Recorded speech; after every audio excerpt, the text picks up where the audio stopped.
Muy buenas tardes, señoras y señores. Bienvenidos al atardecer de este martes, día 21 de mayo de 2024. Tengo que empezar por contarles que las malas relaciones entre España y Argentina son todavía peores hoy que ayer. Y eso es como consecuencia de esta especie de acción-reacción que han ido protagonizando Javier Milei, por una parte, y por otra parte, tanto el presidente del gobierno de nuestro país como el ministro de Asuntos Exteriores, que habla en nombre del presidente de nuestro país. Si ustedes han seguido el culebrón, saben que habíamos dejado el capítulo de ayer en el momento en el que el gobierno, después de haber llamado a consultas al embajador, le dijo a Milei que tenía que rectificar, que tenía que disculparse. Y anoche mismo, Javier Milei, en una entrevista que se hizo hacer en su país, ya en Buenos Aires, en Argentina, dijo que no pensaba para nada pedirle disculpas al presidente del gobierno. Así que, con ese, digamos, antecedente, hoy llegamos al segundo capítulo, en el que nos encontramos al ministro de Asuntos Exteriores, al señor Álvarez, en la rueda de prensa posterior al Consejo de Ministros, porque hoy es martes y ha habido Consejo de Ministros. ¿Y qué dice Álvarez? Esto. Les anuncio que retiramos a nuestra embajadora en Buenos Aires. La embajadora se quedará definitivamente en Madrid. Argentina continuará sin embajadora. No sé lo que quiere decir definitivamente, porque si utilizáramos el castellano como Dios manda, definitivamente quiere decir para siempre. Pero quiero pensar que no se quedará para siempre. Quiero decir con esto que no crean ustedes que es fácil interpretar ese gesto diplomático, porque uno sabe lo que es quejarse, o llamar a consultas a un embajador, o romper relaciones diplomáticas, pero dejar definitivamente sin embajador a un país, pues no lo sé lo que significa. Francamente no sé lo que significa. Es verdad que yo no estoy puesto en la materia y probablemente tendrá un significado que a mí me trasciende. Debe ser que no soy el único que no lo sabe, porque en la rueda de prensa posterior del Consejo de Ministros le han preguntado a Álvarez ¿y eso qué significa? La retirada de la embajadora supone que en adelante no habrá una embajadora de España en Buenos Aires y la embajada continuará a un nivel de encargado de negocios. ¿Pero hasta cuándo? Vuelvo a preguntar, ¿qué significa definitivamente para siempre? Bueno, vuelvo a repetir que aquí estamos en una zona un tanto confusa, ¿no? Hoy el Partido Popular, cuando ha tenido noticia de esta declaración que acabamos de escuchar en boca del ministro Álvarez, ha dicho que es una reacción absolutamente desproporcionada. Pero claro, si escuchamos el discurso del gobierno está reaccionando ante algo, fíjense, hemos llegado muy lejos, ante algo que no tiene precedentes. Este es un caso no solamente distinto a cualquier otro caso, sino, insisto, es un caso único en las relaciones internacionales que ha tenido este gobierno y único en la historia de las relaciones internacionales. Hay un antes y un después. O sea, de verdad, cuesta mucho seguir el discurso del gobierno de nuestro país. O sea, nunca ha habido un conflicto diplomático de esta magnitud, de esta naturaleza, de esta importancia. Señor Álvarez, ¿de verdad lo dice? ¿En serio? ¿De verdad? Ya saben ustedes que el gobierno sigue atrincherado en una especie de argumento que parte de la premisa de que lo que hizo el señor Milei fue insultando, es decir, llamando corrupta a la mujer del presidente del gobierno e insultar a las instituciones. Todavía hay mucha gente rascándose la cabeza tratando de descubrir qué institución es la mujer del presidente del gobierno, porque nadie sabe muy bien qué lugar ocupa en el edificio institucional la consorte del presidente del gobierno. Pero bueno, esa es una pregunta que todavía no ha alcanzado ninguna respuesta, por lo menos ninguna respuesta que yo haya conocido lo suficientemente convincente. Esto es lo que ha hecho hoy el gobierno. Les hablaba antes del proceso de acción-reacción en el que estamos metidos. Y efectivamente, a la acción del gobierno ha venido la reacción del señor Milei. Cuando le han dicho a Milei, que está en Buenos Aires, que está en la Casa Rosada, oiga, que dice el ministro de Exteriores de España que retira definitivamente a la embajadora de España en Buenos Aires. Reacción del señor Milei. Bueno, lo que está ocurriendo es literalmente un disparate, propio de un socialista fatalmente arrogante. Es tan fatalmente arrogante que sobre un problema personal en una frase que no contenía nombres y a partir de ahí, digamos, hace una escalada diplomática absolutamente sin sentido. ¿Acaso él se cree que es el Estado? Eso es bien totalitario. Bueno, es bien de socialista, pero hay que explicarle al señor Pedro Sánchez que él no es el Estado, que él no es España, y mucho menos su mujer. Bueno, es verdad que él no es el Estado, y mucho menos su mujer, pero también es verdad que el señor Milei, en esta escalada, pues ya no solo llama corrupta a la mujer del presidente del gobierno, sino que llama arrogante y totalitario al propio presidente del gobierno, a Pedro Sánchez, lo que acabamos de escuchar. Esta es una entrevista que le han hecho a Milei en el diario La Nación, en el diario bonaerense argentino de La Nación, donde ha hablado de más cosas. Ya saben ustedes que una de las digamos, partes más débiles, desde mi punto de vista, de lo que ha sido hasta ahora la excusa argumental de Milei, era decir que cuando llamó corrupta a la mujer del presidente del gobierno no dio nombres. Claro, hasta donde yo sé, el señor Sánchez no es polígamo, por tanto solo tiene una mujer, o sea, no hace falta dar su nombre. Si tú hablas de la mujer del presidente del gobierno, pues ya sabes a quién te estás refiriendo. Pero bueno, a mí me hacía una... no sé si gracia, o sea, no sé si la palabra es gracia, no sé si me hacía mucha gracia, pero me parecía hasta cierto punto cómico que se escudara en esta idea de que por qué se da por aludido el señor Sánchez si no ha habido nombres. Era una de las argumentaciones de verdad más enclenques, más débiles, más poco consistentes que yo había oído en mucho tiempo por parte argentina, quiero decir.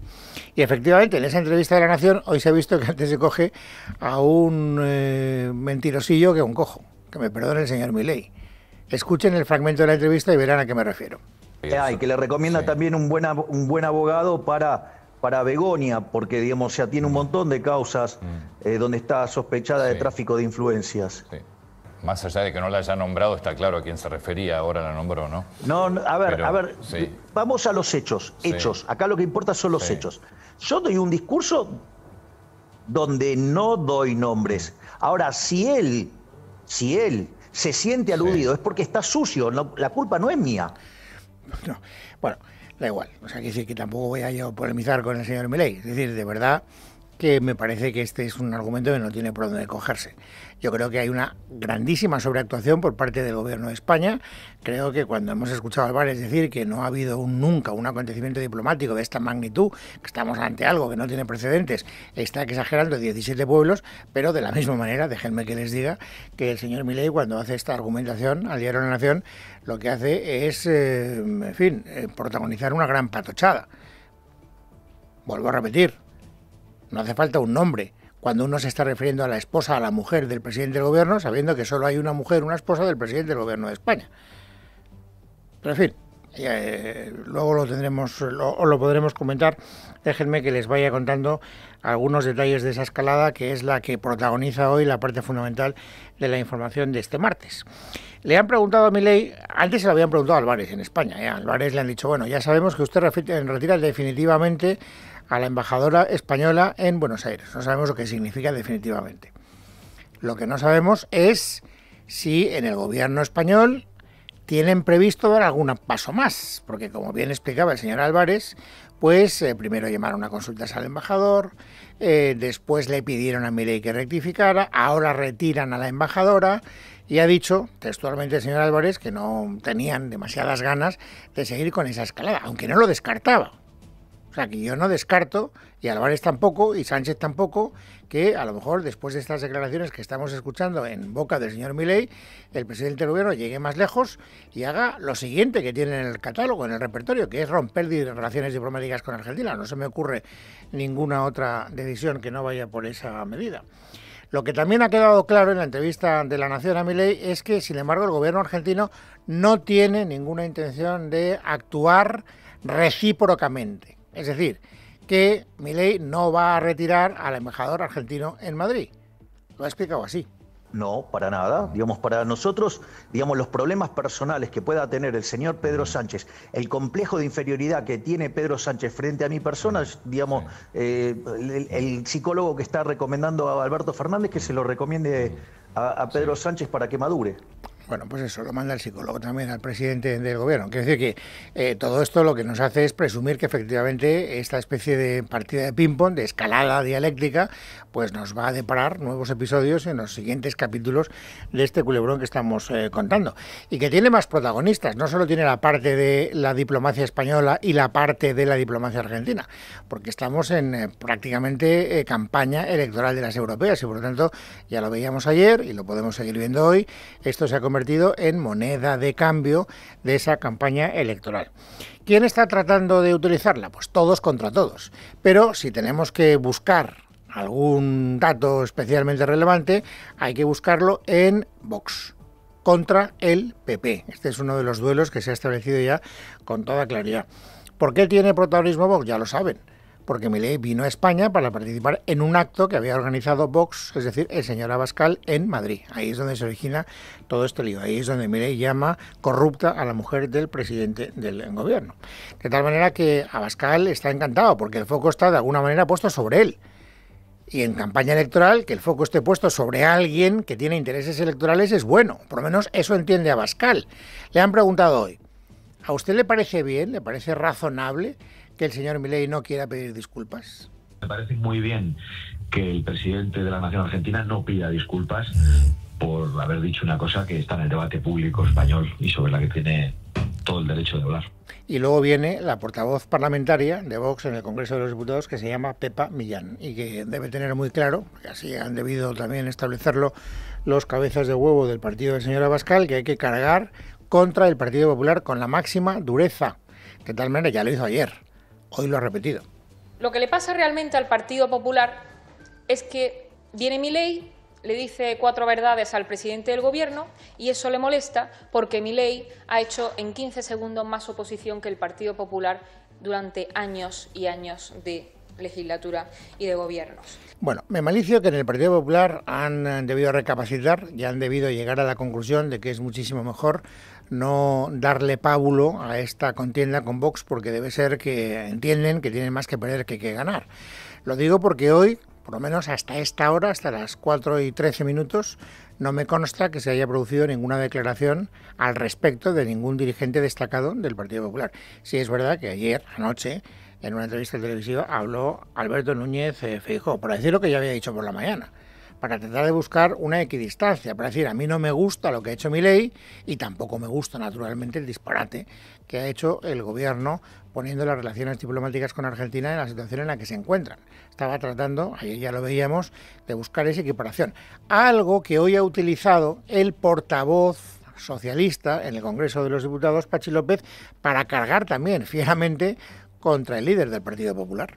Ayer Feijóo hizo una cosa lamentable en una entrevista, que es mantener la equidistancia, ser equidistante y disculpar los insultos de Milei y no defender a las instituciones de su país. Y dale, las instituciones de su país. Vuelvo a repetir, no soy el único que lo dice, ustedes habrán encontrado esta pregunta en muchos medios de comunicación. ¿Me puede usted decir, señor López, o señor Álvarez, o señor Sánchez, en qué momento o en qué pasaje del discurso del señor Milei se atacó a una institución española? ¿Es Begoña Gómez una institución en el entramado democrático de nuestro país? ¿Ocupa un lugar relevante en el edificio democrático de nuestra democracia parlamentaria de derecho? Es una cosa verdaderamente sorprendente. Pero bueno, es evidente que ese es el discurso que ha querido utilizar el Partido Socialista y naturalmente lo va a mantener hasta el último minuto. En el trasfondo de la cuestión no hay un ataque a una institución, hay un ataque a Begoña Gómez. Un ataque difícilmente justificable. Ya lo dijimos ayer, lo vuelvo a repetir hoy, no me duelen prendas. Parece que Milei se pasó 23 pueblos y que se lo podía haber ahorrado perfectamente. Es más, creo que no es propio de un presidente de un país extranjero venir como invitado a España para insultar a la mujer del presidente del país donde estás de visita. Esto me parece que no admite más vuelta de hoja. Pero, dicho lo cual, Begoña Gómez no es una institución de nuestro país. No lo es. Está en el fondo de la cuestión, sin ninguna duda.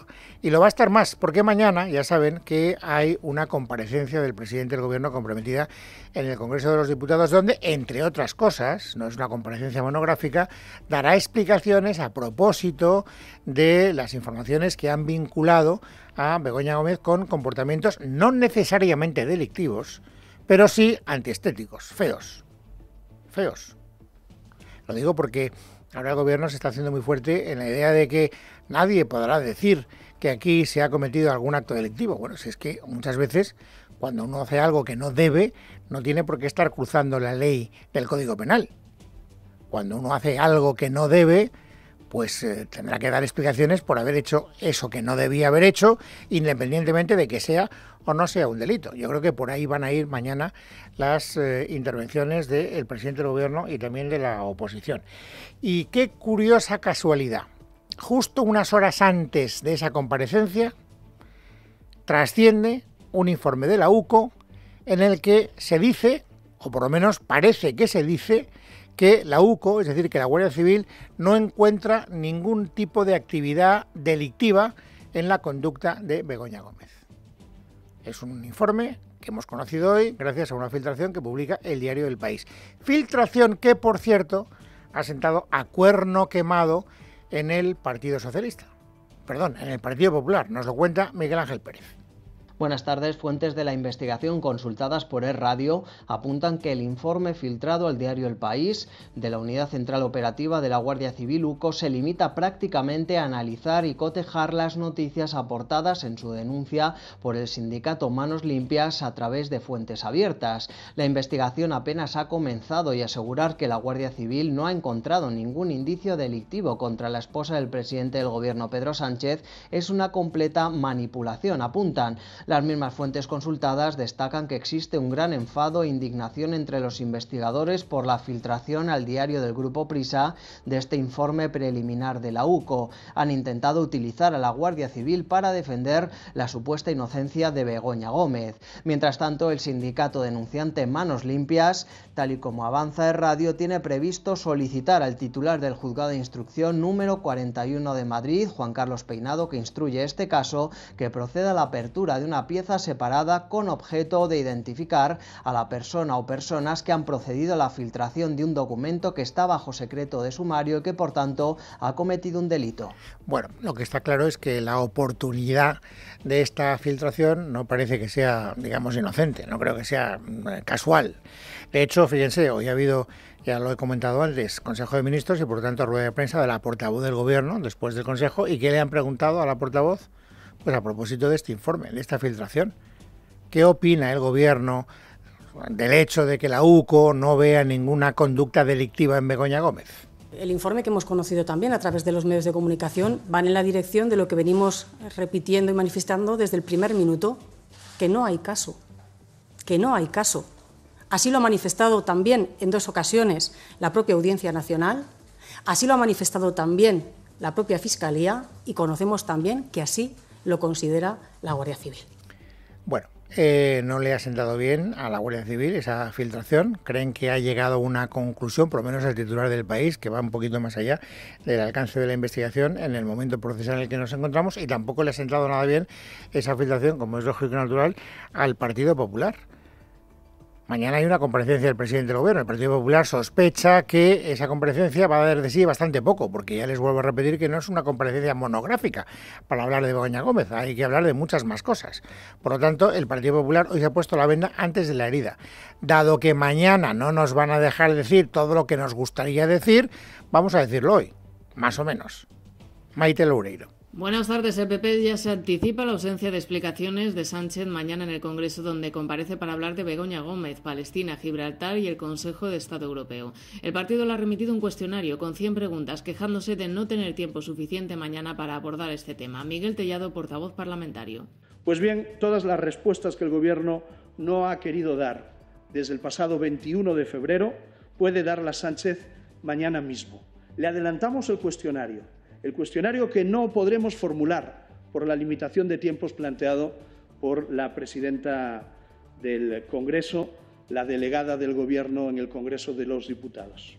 El portavoz parlamentario del PSOE, Patxi López, acusa al PP de esparcir fango con esta iniciativa. Basura incompatible con cualquier sistema democrático. Acusar sin pruebas, ensuciar por estrategia política, atacar de manera indecente y sin datos que se sostengan al presidente y a su mujer, incluso cuando la propia UCO dice que no hay absolutamente nada. Intentar que sea el inocente y no el acusador el que tiene que demostrar los hechos y por lo tanto su inocencia, extender el fango, solo define la poca vergüenza de quien hace esto. El PP acusa a Interior de filtrar el informe de la UCO, que no ve indicios de delito por parte de la mujer de Sánchez en el rescate de Europa, en la víspera justo de la comparecencia de Pedro Sánchez, al que acusan de montar una cortina de humo en su crisis con Argentina para eludir dar explicaciones por este asunto. Bueno, ya veremos lo que decir mañana esa comparecencia del presidente del Gobierno. Ahora déjenme rápidamente que les cuente qué novedades hay, que no son muchas, a propósito del panorama postelectoral en Cataluña. Hoy Salvador Illa, que ganó las elecciones catalanas, ha estado en La Sexta, en el programa Al Rojo Vivo, y ahí ha dado alguna pista interesante. ¿Usted prefiere gobernar solo, en minoría o en compañía de otros? Yo voy a tener una actitud generosa y yo creo que Cataluña necesita un gobierno estable y por tanto estoy dispuesto a asumir que para adquirir esta estabilidad hay que tener abertura de miras, generosidad, mucha disposición y predisposición al diálogo. Así que podríamos llegar a la conclusión de que no descarta un gobierno en compañía de otros. Esto es lo que yo deduzco de lo que acabamos de escuchar en boca del señor Illa. Ahora, ¿de qué otros? No va a ser en compañía de Puigdemont, creo yo. ¿Por qué? Juzguen ustedes. Los puntos de conexión con Junts per Catalunya son los que son. Hay algunos, es bueno que haya algunos, yo creo que en algunas cosas nos podemos poner de acuerdo, pero un proyecto político no lo compartimos, tenemos proyectos políticos muy distintos. Así que con Puigdemont no. Y con el Partido Popular tampoco estaba, de hecho, muy enfadado el señor Illa con el Partido Popular. Una representante acreditada del Partido Popular me califica de marioneta. ¿Usted, en fin, cree que esta es forma de empezar a hablar?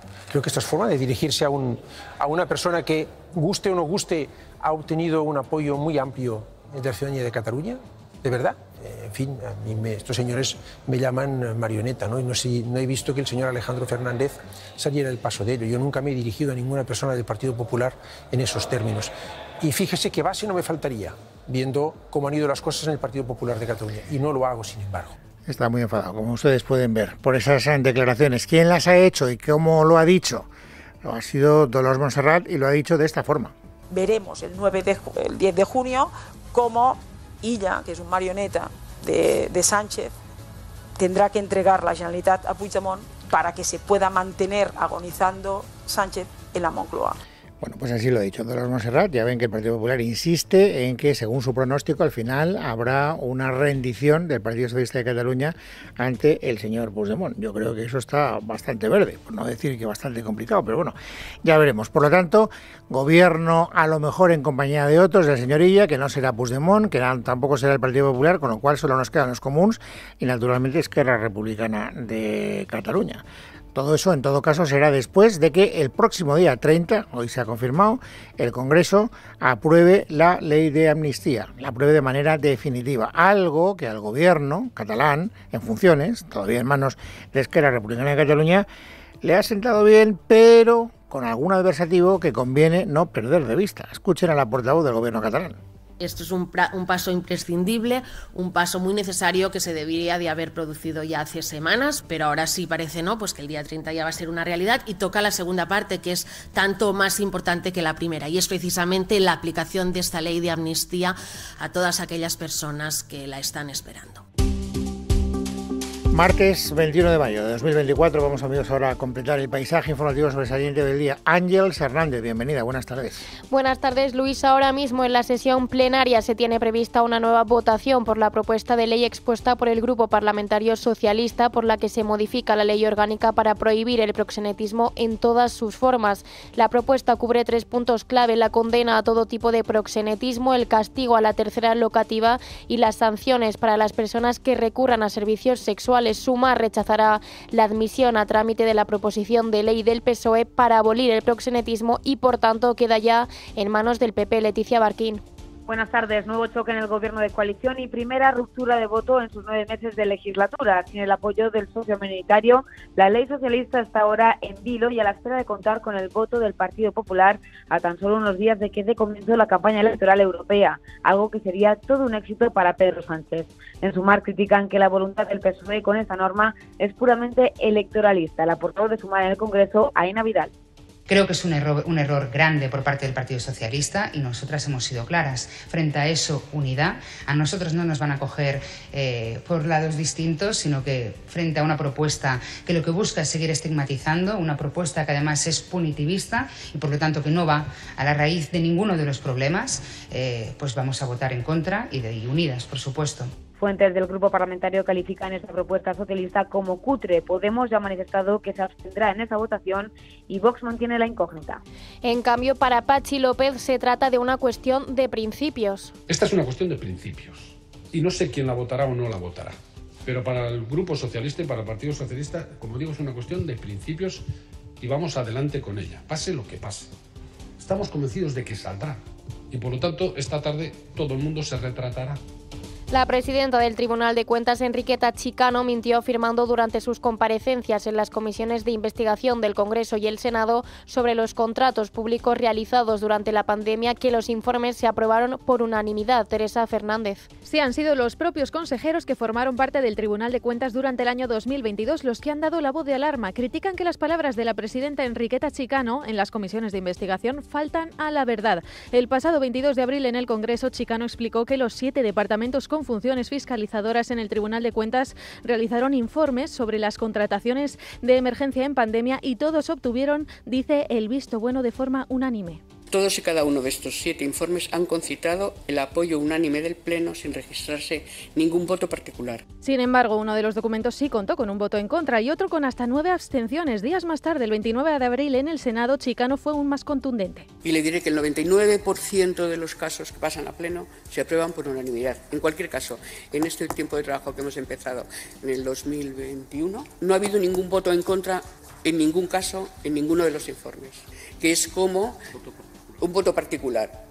O sea, un voto en contra que requiere un voto particular para explicar las razones por las que está en contra. Los consejeros no entienden por qué se afirma entonces que esos informes fueron aprobados por unanimidad cuando dicen no fue así. Por su parte, el Gabinete de Comunicación de Chicano sostiene que a lo que ella se refería realmente con lo de unanimidad es que ninguno de esos informes registró votos particulares. Las principales organizaciones sindicales se concentrarán mañana a las puertas de la agencia tributaria y entregarán una carta dirigida a la vicepresidenta, primera y ministra de Hacienda, María Jesús Montero. Además, UGT ha solicitado a los grupos parlamentarios la reprobación del presidente de la Agencia Tributaria, Jesús Gascón, Gabriel Moreira. Desde los sindicatos denuncian que las negociaciones lleven congeladas 6 años y reclaman mejoras en el desarrollo del teletrabajo, la negociación del servicio de atención telefónico y una mejora de las condiciones laborales. Por ello, desde UGT no se descarta que se convoque una huelga y que las movilizaciones se extiendan a todos los centros de trabajo de la agencia tributaria. En vísperas del 20 aniversario de la boda de los reyes Felipe y Leticia, la princesa Leonor ha vivido un día histórico antes de decir adiós a Zaragoza, desde que el pasado mes de agosto iniciara su formación en la Academia General Militar de Zaragoza y a punto de terminar su andadura en el Ejército de Tierra. Desde el gobierno aragonés han querido resaltar el papel de la heredera al trono, haciéndole entrega de las máximas distinciones que posee la comunidad autónoma. Aquí he conocido a jóvenes de mi generación y he convivido con ellos. Les aseguro que lo que vivimos mientras nos formamos en la academia nos une para siempre y nos hace madurar y crecer gracias al compañerismo, a la guía de mandos y profesores y a todas las personas de la academia que nos impulsan para seguir avanzando y mejorando. The Objective ha desvelado unos mensajes y audios intercambiados entre los entonces jugadores del Barcelona Gerard Piqué y Leo Messi con el expresidente de la Real Federación Española de Fútbol Luis Rubiales y el presidente de la UEFA Alexander Ceferín. En esta noticia se desvelan intentos de desviar fondos de la Confederación Europea hacia determinados jugadores para compensar la pérdida salarial sufrida a causa de la pandemia, una medida ilegal donde los propios protagonistas intentaron mantenerlo en secreto. Por otra parte, después de años de espera, el AVE a Galicia y Asturias se ha puesto en marcha. Renfe ha estrenado esta mañana los Talgo Abril que unen Madrid con ambas comunidades. José Manuel Larrea.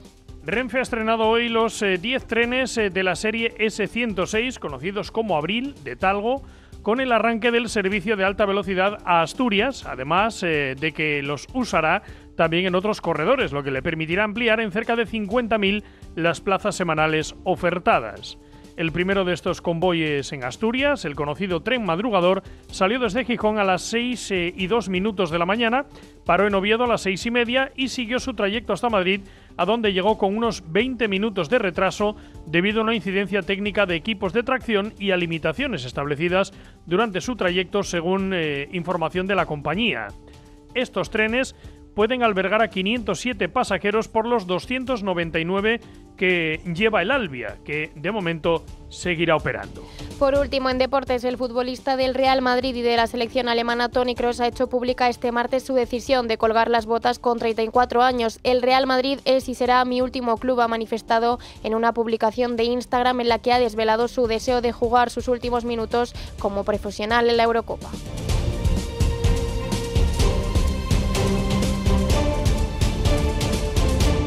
En casa de Herrero, Es Radio.